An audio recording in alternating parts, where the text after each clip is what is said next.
পূর্ণিমা রাতে ভুতুড়ে বাড়ি। আসসালামু আলাইকুম, আশা করি সকলে ভালো আছেন এবং ভালো দলে আছেন। আপনাদেরকে জিটিসি রাইয়ানে স্বাগতম।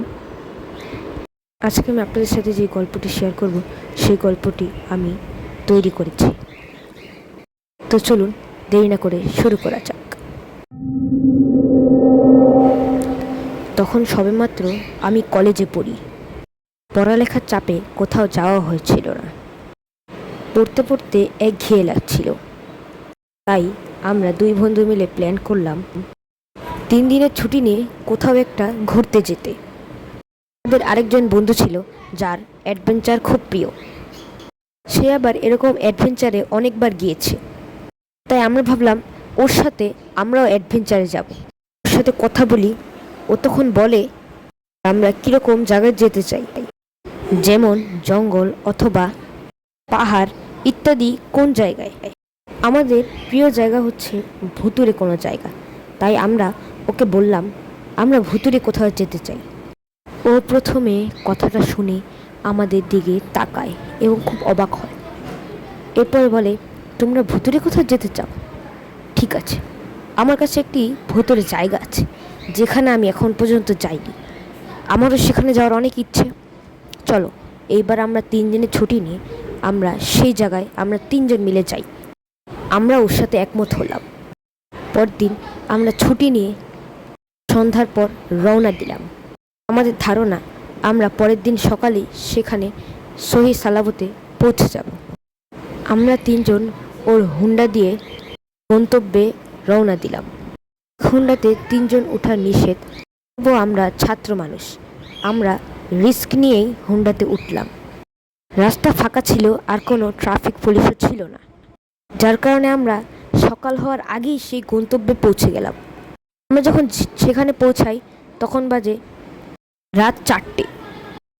আমরা ভাবলাম সকাল হতে এখন অনেক দেরি, তাহলে এই সময়টা আমরা কোথায় থাকবো? এমন সময় শুরু হলো তুমুল বৃষ্টি।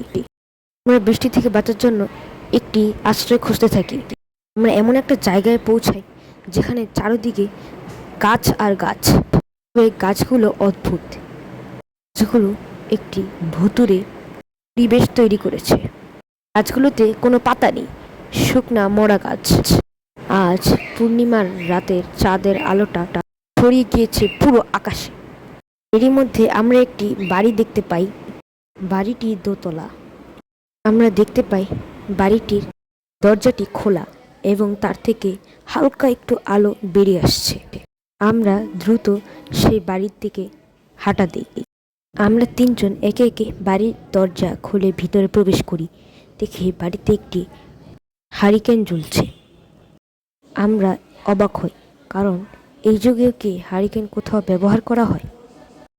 আমরা বাড়িতে প্রবেশ করে দেখি বাড়িটি প্রচুর নোংরা এবং একটি পচা গন্ধ আসছে।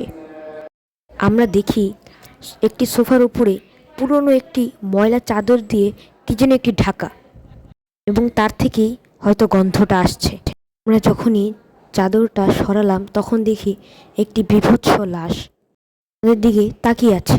লাশটি দেখতে এতটাই বীভৎস যে আমরা সকলেই ভয় পেয়ে যাই। আমরা পাশে একটি কাগজে লেখা দেখি এখানে যেই আসবে সেই মারা যাবে। আমরা দ্রুত সেই বাড়ি থেকে বের হয়ে যাওয়ার চেষ্টা করি, কিন্তু হারিকেনটি হঠাৎ নিভে যায়। ঘুটঘুটে অন্ধকারে পূর্ণিমার চাঁদের আলোটি বাড়ির ভিতরে আসছিল। আমরা দ্রুত দরজা ঠেলে সেখান থেকে বের হয়ে যাই। তখনই ভিতর থেকে একটি ভয়ঙ্কর আওয়াজ শুনতে পাই। ওখান থেকে কে যেন বলছে, কিরে তোরা না মরে এখান থেকে বেরিয়ে পড়লি? এখানে যারা আসে তারা কেউ জীবিত বাড়িতে যেতে পারে না, তোরা জানিস না? কে কথা বলছে? কার আওয়াজ? আমরা সবাই অবাক হয়ে যাই। আমরা আর দেরি করি না, আমরা সেখান থেকে চলে যেতে চাই, কিন্তু কি এক অশুভ শক্তি যেন আমাদের সকলের পাকে আটকে রেখেছে। আমরা আর সেখান থেকে নড়তে পারছিলাম না। আমি ভেবেছিলাম আজ মনে হয় আমার শেষ দিন, কিন্তু বহু দূর থেকে ভেসে আসে আজানের সুমধুর ধ্বনি। সাথে সাথে আমাদের সেই অদৃশ্য শক্তিটি ছেড়ে দেয়, আর আমরা সেখান থেকে দ্রুত পালিয়ে আসি। এরপর থেকে আমরা জীবনে ওই জায়গায় যাইনি, এবং আমরা রাত করে কখনো কোথাও ভ্রমণে কিংবা ট্রাভেলসে যাইনি। তো বন্ধুরা, এই ছিল আজকে আমার গল্প। যদি গল্পটি ভালো লেগে থাকে তাহলে শেয়ার করে দিবেন, আর আমার চ্যানেলে নতুন হয়ে থাকলে সাবস্ক্রাইব করে দিবেন। আশা করি আপনাদের গল্পটি ভালো লেগেছে। পূর্ণিমার রাতে ভুতুড়ে বাড়ি।